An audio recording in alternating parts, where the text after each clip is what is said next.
you wanted the best, you've got the best podcast, the hottest podcast in the world. The Chris Voss Show, the preeminent podcast with guests so smart you may experience serious brain bleed. The CEOs, authors, thought leaders, visionaries, and motivators. Get ready. Strap yourself in. Keep your hands, arms, and legs inside the vehicle at all times, because you're about to go on a monster education roller coaster with your brain. Now, here's your host, Chris Voss. Chris Voss here from the ChrisVossShow.com. Ladies and gentlemen, there are only 60 that makes it official. Welcome to 16 years, 2,800 episodes of the Chris Voss Show. We're the oldest living podcast, still broadcasting regularly and sharing all the wonderful stories of all the people in our lives. Be sure to go to goodreads.com/Chris Voss, LinkedIn.com/Chris Voss, Facebook.com/Chris Voss, and YouTube.com/Chris Voss. Follow us all over the internet for all the crazy stuff we're always up to. Opinions expressed by guests on the podcast are solely their own and do not necessarily reflect the opinions of the host or the Chris Voss Show. Some guests of the show may be advertising on the podcast, but it is not an endorsement or review of any kind. Today we have an amazing young man. We're going to be talking about his insights, his experience, and all of that good stuff, and we're going to get into it as well. Talking about real estate and what's going on. Dusten Hendrickson brings over 20 years and $500 million plus of experience in real estate development, design, construction, and syndication. He specializes in strategic land selection, wellness-focused design, and leading projects from concept through completion. He focuses on delivering strong investor outcomes while addressing the affordable housing crisis. Welcome to the show, Dustin. How are you? Hey, thanks for having me, Chris. I'm doing fantastic. That intro, I can't stop smiling. That's pretty cool. I've never had that on a podcast. I do about 2 podcasts a week, and that was awesome. Yeah, I can't stand to go on most podcasts and interview. It's the amateurness of some of the shows are amazing. Now, the name of your company is Mailbox Money Real Estate. Is that correct? Yes. So give us .com's websites. Where do you want people to find out about you on the interwebs? Mailboxmoneyre.com is our main website, and we have all our links and our handles. We have all the social media channels. LinkedIn is where you'll get to know me the most. I post about my family, but there's a lot of education, entertainment stuff on there as well. And Dustin, Dusten Hendrickson at LinkedIn. So give us a 30,000 overview of what you guys do there. We build apartments, very desirable, wellness designed, modern workforce housing apartments. So we try to build the most desirable apartment for the young professional just coming out of college. They care about their looks. They want to have an Instagrammable place to live. They don't need all the bells and whistles. They don't need to live downtown. And we can provide them a very similar apartment as the Class A flats downtown for about half the price. Wow. How long have you guys been doing this? I've been building apartments since 2003 for a very similar demographic.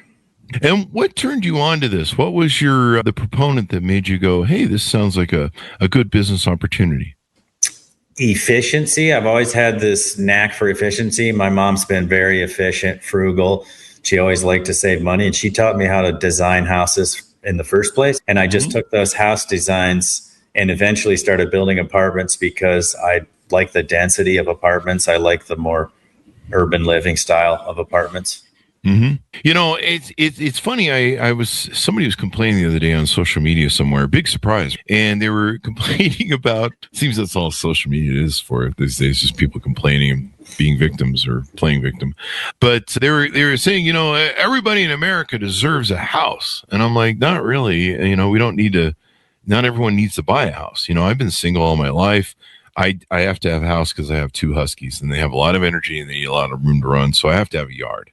But I'm a single guy. Largely a house is just a waste for me. It's like a giant storage unit, and just it's a waste. I don't have kids. I don't have a wife. I just can't afford the divorces. I got engaged twice. But I was like, I don't have $2 million for the divorce, so I won't get married. That's a joke. No, it's not. Anyway, but a lot of people don't need a house when you're starting out. I was a kid living in apartments, and they're cheaper than a home. They're easier to maintain than a home. If something breaks down, the one thing I learned when I bought my first home was what a money pit stands for. Absolutely. It was always like the refrigerator is broken. You didn't have a landlord you could call anymore, or apartment community manager. And yeah. Now you've built, give us a loadout. I think I saw on the website some of the stats of some of the extent of what your guys' success has been in the market community. I don't know if you can rattle off those stats off the top of your head if you have them. Yeah, we have over 500 million in real estate transactions. Wow. Majority of that is in development. We've developed all across the Midwest, North Dakota, South Dakota, Minnesota, Iowa, Kansas, a little bit in Nebraska. And then we invested a lot across the Southeast, Atlanta, Florida, Phoenix areas. So Texas. And so we've just been in a lot of different markets with learning how to syndicate deals, learning how to do value add deals. And it just came down to it that I add the most value when I design and develop brand new apartments. And the Midwest seems to be the best for me. I understand the culture the best here because I'm from here.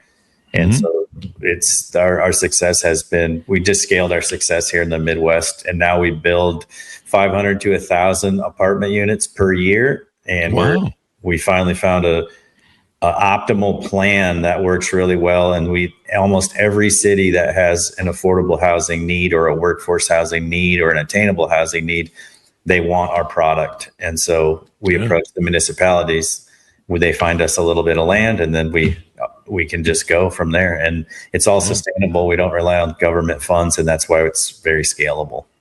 Yeah. Over 20 years of experience, more than 500 million in real estate developed, 1,029 completed units since 2021. That might be the way you guys are moving. That might be different. Yeah, no, it's probably 1,300 already. We introduce about 50 to 100 units a month. Yeah, I have the same problem on my website, my email signature. We can never keep up with how many episodes the Chris Voss Show has and how many years it's been doing it. So I'll leave it there, and then a couple years later, I'll be like, it's been more than that. 332 units under construction as your latest website update here. Future units 940 under contract. So you guys are busy. Yeah, we're very, very busy. Yeah. Now, why do you like the center of the country? There's a huge vast lands of, developable places there. Yes, we like it because there's the infrastructure can allow to do a lot more building. And we're just kind of from here. We feel that the migration is coming inward. It's kind of the American. I think it still has that little bit of Americana to it. Yeah. And it's steady. So it's a lot steadier. What we've experienced buying real estate in all the bigger, larger markets is it goes up and down a lot more. It gets saturated. There's a lot more competition. Yeah. And so we target markets that are less saturated. They're less competitive. And it's a lot easier. It's just rinse and repeat. And it's more of just a steady lineup. Doing business on a steady trajectory is a lot easier than when you go up and down all the time. Did COVID help you guys out a little bit? Because I know a lot of people, they've been moving to the big cities before COVID, and they're like, yeah, maybe a big city is not the place to be in a pandemic. And then now you've got, housing's got really expensive in the last few years. There's probably a lot of people that are headed towards the Midwest and kind of more places where maybe they feel a little more connected to community than, I've stayed in hotels, and I don't know how people sleep in New York with all those sirens and horns blasting and stuff. I don't know how they deal with it. Yeah. I think when you get used to that, if you're an urbanite, you get used to it and you can't sleep otherwise. But I'm with you. I'd rather have a fan buzzing and the nature going than a bunch of horns. But it has helped us, yes. And a lot of people are moving to less populated areas and where cost of living is lower. And COVID just accelerated the face-to-face gap. You don't have to be in New York City to do a deal anymore. You can just get online. It's very normal now to just do all your meetings online. Obviously, face-to-face is a little bit better, but we've become very digital over the past 5 years. And the cost of living is so much lower in the Midwest that's attracting people to the Midwest. But specifically, it helped us in the suburbs. People don't want to live as much in the urban areas. They want to live more in suburban locations. So there was a urban migration. Everyone was going to live downtown. And then after COVID, now people are going back out to the suburbs. That's kind of what I what I see. Yeah.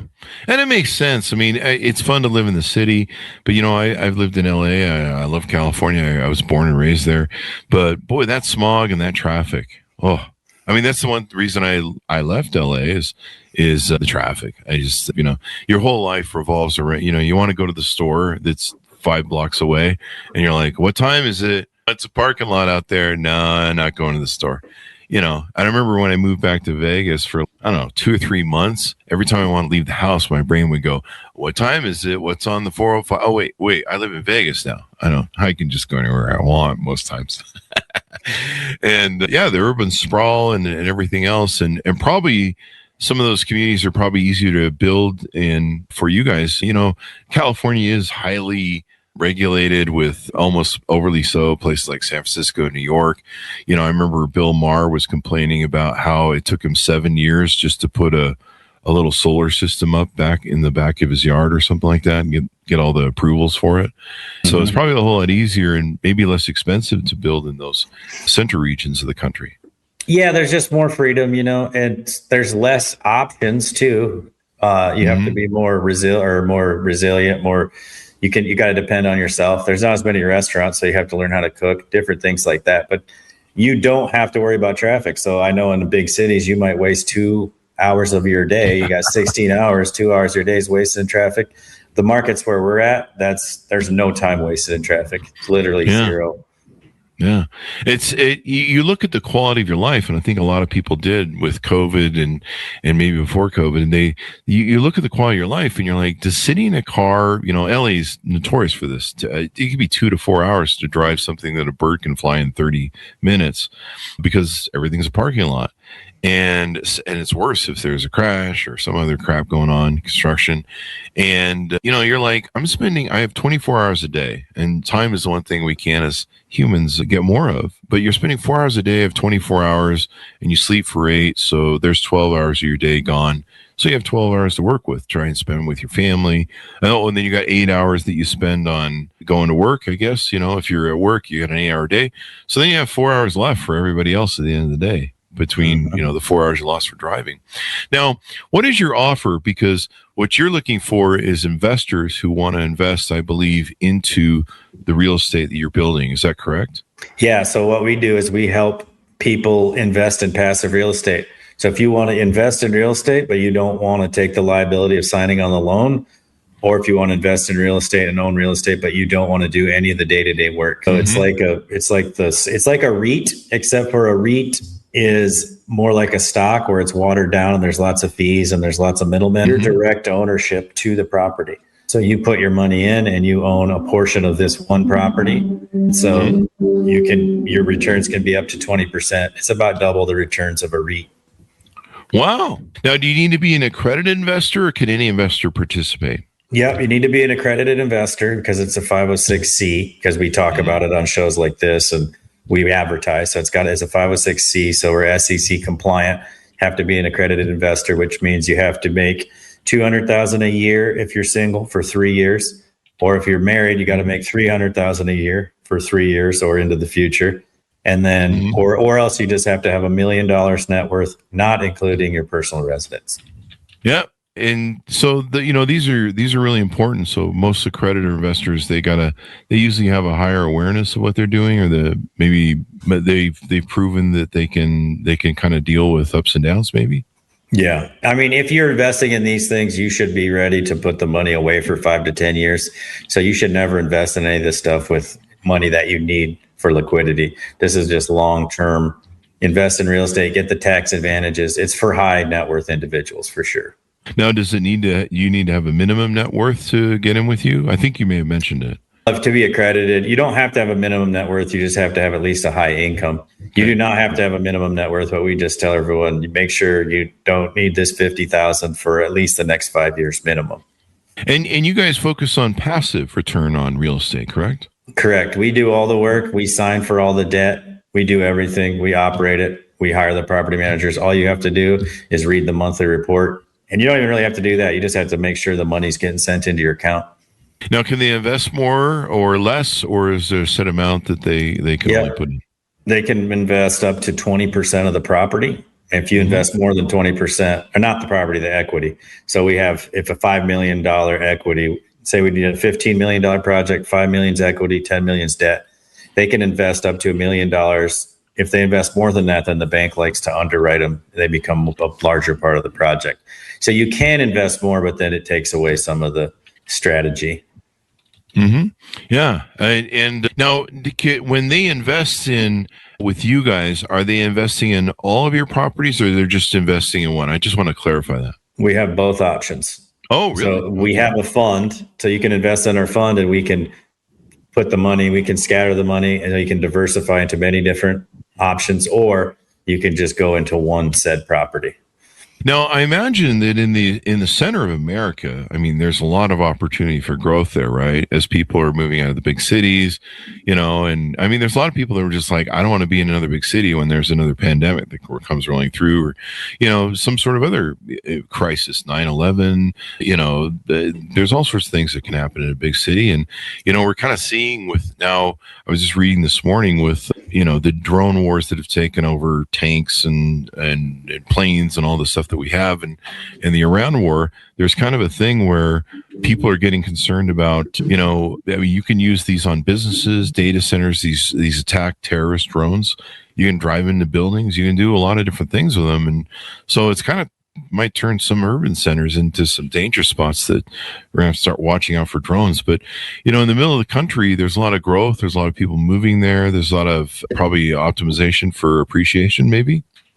Yeah, it's just very steady growth. And like I said, the middle of the country is safer. You're not dealing with as much of the climate crisis and different things that you are on the coast. And there's just more space, more open area, more freedom. It's just a little bit different way of life. And so some people like it, so they're moving here. Some people move out of into the urban areas, but it's definitely more protected here, and there's less ups and downs, and it's just an easier, simpler lifestyle. Yeah. Yeah. And some people like that too. I mean, they like the land. I think I'm not too familiar with North Dakota and South Dakota, but I believe there's maybe some good hunting that's up there. There's good, you can go out and work the land. People like that here in Utah. They like to go out the sand dunes and play. They like to go in the mountains and play.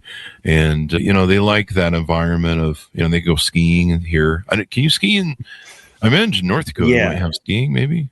West side of South Dakota actually has the best skiing because it has the Black Hills. And so in the Black Hills, they have the UTVs. It's very similar to the sand dunes. They're driving all those UTVs and different four-wheelers and type vehicles all around. Then there's the skiing and the snowmobiling, and there's all that tourism. Mount Rushmore's there. So it's a really cool place for tourism. East side of the state is more business, farming, hunting, lots of hunting on the east side of the state. Pheasants. What about Kansas? Is Kansas got any skiing up in the mountains there? No, I don't think there's a single mountain in Kansas. That place that we RV a lot. Kansas, I think, is one of the most dull places to drive through in the whole nation. We're getting shots fired at us by the Kansasites, all 5 of them that listen to the show. But Kansas is a wonderful place. I'm sure they're getting the Chiefs now. The Chiefs are moving over there, so they're. Is that true? I think so. I think the Kansas side got them. City Chiefs. The Kansas. I mean, that's kind of wild, but yeah, I don't know. I'm a Raiders fan, so I have emotional issues with the Chiefs. And I don't think they're ever going to be resolved anytime soon.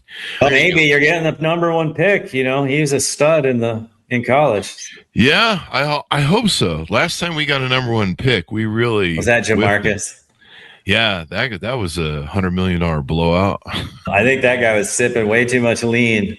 Yeah, he was something. But I don't know. Sometimes I wonder, it could be the owners are the problem. I don't know. Anyway, it's hard to be a Raiders fan, but I don't know. But maybe if the Chiefs move to Kansas, it'll give us a leg up.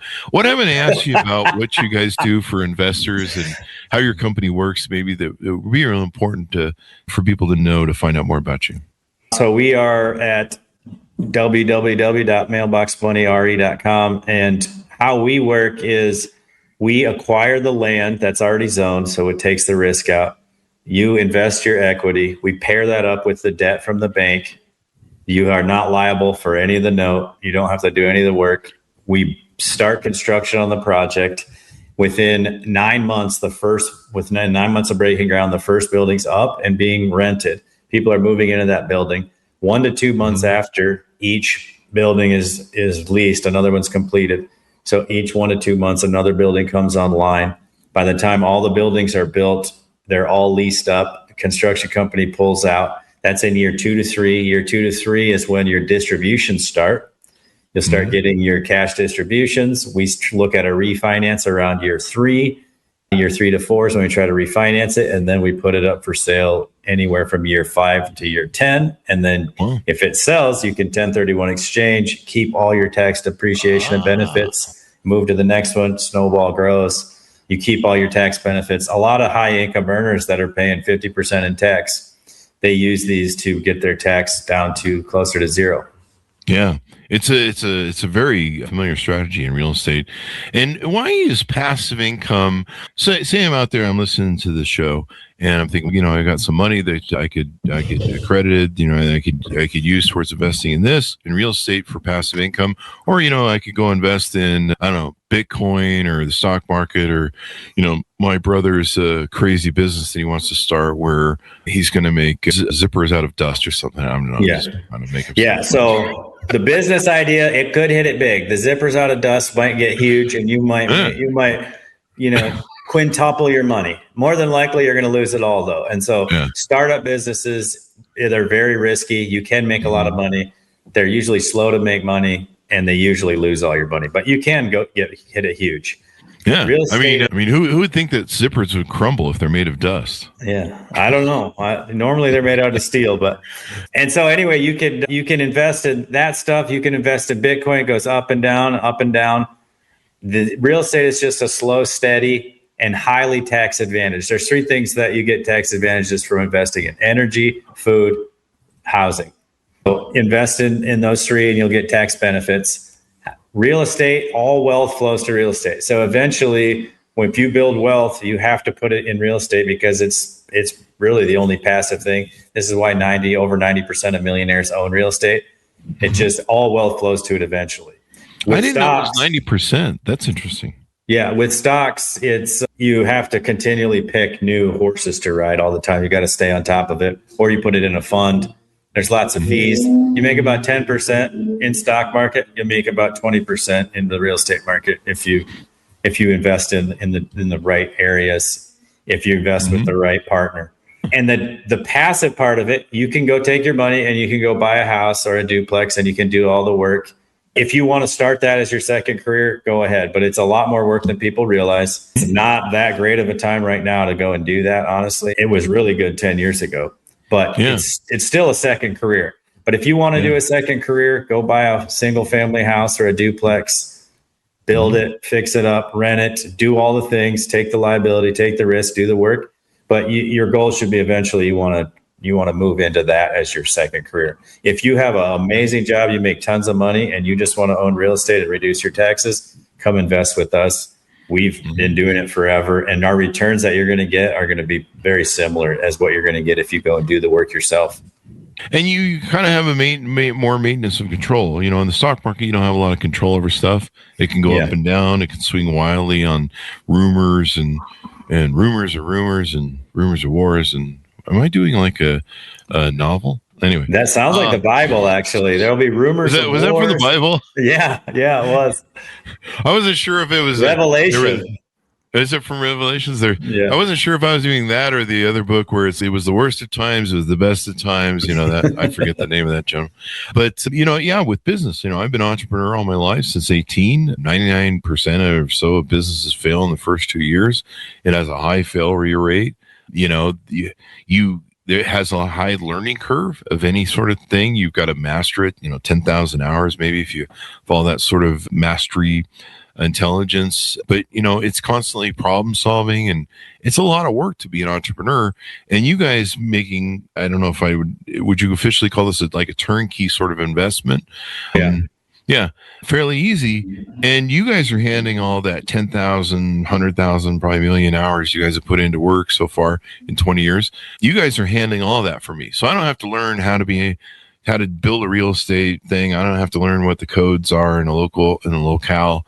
I don't have to do any of that. Yeah, especially if I was even just trying to invest in real estate myself. That's a whole learning curve that I've actually had people on the show like you before that have come on and said, yeah, I tried doing the just personal investing in homes. And it was like, yeah, that's that took too much work. And it's better to pay the professionals to do it and manage it. And, if you're the money, you tend to get well paid. Yeah. And if you think about it, the professionals that we hire are top tier. We have thousands of units. So everyone wants to come and work for us. If you have a house or a duplex, you're not getting the top property manager. You can't afford to pay the top attorneys. You're not paying the top CPAs. So we get all the professionals that are the best in their trades. We have access to them. And we have over 20 years of building connections in this real estate space. So we know who's done it. We've already made all the mistakes too. That's why I started with duplexes, made tons of mistakes. I built my first duplex and we had to redo most things multiple times to get it right. Oh, yeah. We've had all that. We've done everything: asset management, property management. We did our own taxes. We got our own loans. So we're familiar with every process. And now we know how to hire the professionals because of that. Yeah, that's why you do that, folks. Because, man, I tell you, it gets tired of starting a new business and learning them. And you guys have got it down after 20 years, I'm sure. There's always new things that come up. And that's the other thing, there's every day is just problem solving when you're an entrepreneur. And so passive real estate's really nice because all that brain damage, someone else has to deal with. Yeah, you just have to choose the location you want to invest in and make the decision. So people can choose location. They can choose. Now, is it individual properties or the full portfolio, or can I invest in like South Dakota? Yeah, so you could invest in the portfolio, and you can say, I'm going to invest 500 in the fund, and I want 50 to go to this deal, 50 to go to this deal, 100 to go to that deal. So you can select all of them in South Dakota. Deals that are already full and closed, we can't invest into those. But any deal that's coming up going forward, you can invest in a myriad of those deals. Now, I see on your website, there's a podcast tab. Do you guys have a podcast? I think you sponsor one at the very least or something. Yeah, it's called Grit to Growth. And the investor of director relations for Mailbox Money does it. And he interviews business owners on it. And great way to find out how business works and everything else. The Grit to Growth podcast. Yes, Grit to Growth. Talking to people and business owners and stuff, it's a great lesson to learn, and it's kind of. Are you guys based in South Dakota? Yep. Yeah, based in Sioux Falls, South Dakota. Is it the Paul Bunyan state or is it North Dakota? That's Minnesota. Minnesota. Yeah. Jeez. Well, we have real estate offerings there too. I'm thinking of Fargo. All of a sudden, the movie. Oh yeah, yeah. That's a great movie. The TV show was good too. Is it? I didn't see the TV show, but I'm a big. Was it the Coen brothers? Yeah, I swear that they did the TV show too. Did they really? The TV show is maybe better than the movie. The episode that features South Dakota in Fargo, the series, is incredible. All right. I'm going to go check it out because I'm a big Coen Brothers fan. And I love the Coen Brothers. And I imagine they sanctioned it at the very least. Was it Joel and Ethan Coen? Yeah. And, I'll check it out. That movie was unsettling. But I always love the accents of the folks up there.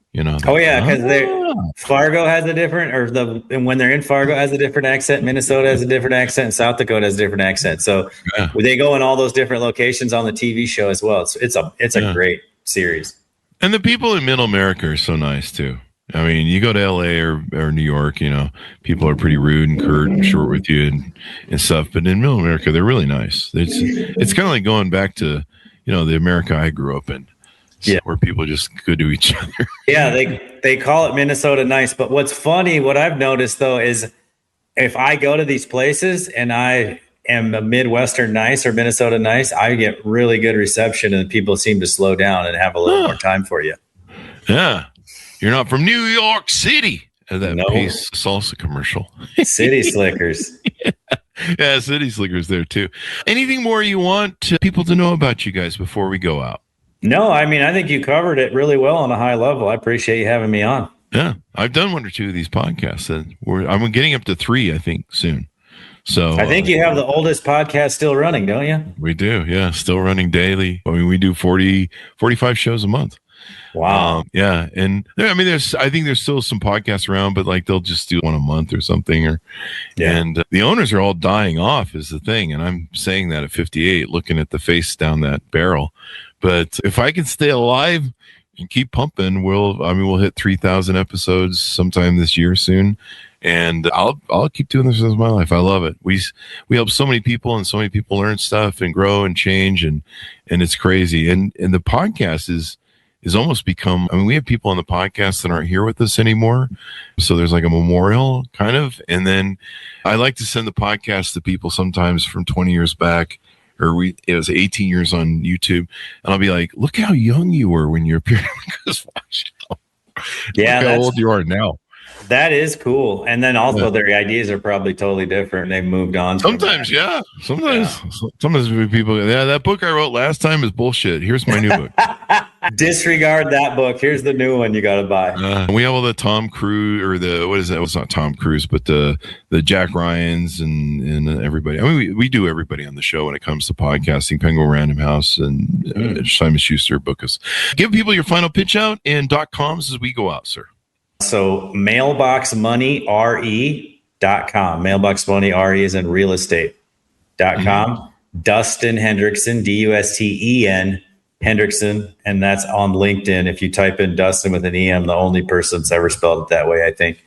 And that's LinkedIn's the best place to find me. Our website has everything. I'm also writing a book, though. I'm writing a children's book called Investing Simplified for the ADHD Brain. And it'll just be, it's a stick figure book because we don't have time to put all the work into the drawings. And it's just going to be little snippets of what I've learned so you can read through it in a few minutes. My autobiography, part of it was in Beacon's Leadership, my book.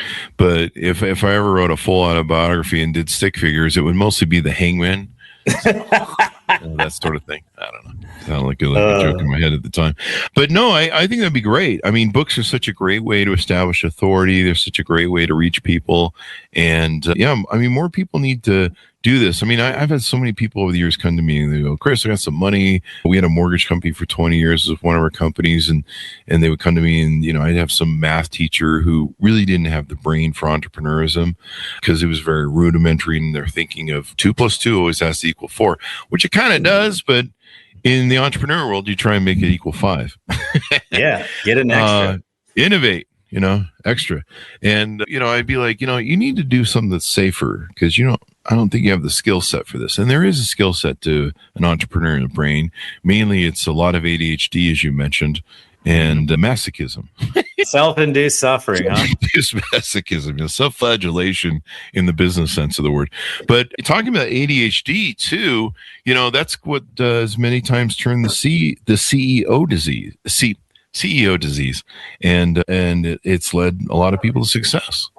Yeah, so absolutely. It is funny though. The self-suffering thing is so true. You look at high performers. So if you just go watch the Tyson Fury show, if you watch him, he must suffer. If he doesn't suffer, he's miserable. He has to put himself through insane amount of suffering. And I think that's how entrepreneurs are. That's why they can never retire. And they tend to always have ADHD as well. Yeah, it's a CEO's disease. I mean, it's sometimes it's a hard little dragon to try and ride, but if you work at it, you can do it. And sometimes you need some drugs. But thank you very much, Dustin. And I'm talking about Prozac and Zoloft, folks. But I know some of those entrepreneurs that self-medicate with other ones. So Thank you very much, Dustin, for coming to the show. We certainly appreciate it. Thanks for having me, Chris. Thank you. And thanks to my audience for tuning in. Go to goodreads.com/Chris Voss for the show to your family, friends, and relatives. YouTube.com/Chris Voss. LinkedIn.com/Chris Voss. And Facebook.com/Chris Voss. One word. Be good to each other. Stay safe. We'll see you guys next time. You've been listening to the most amazing, intelligent podcast ever made to improve your brain and your life. Warning, consuming too much of the Chris Voss Show podcast can lead to people thinking you're smarter, younger, and irresistible sexy. Consume in regularly moderated amounts. Consult a doctor for any resulting brain bleed.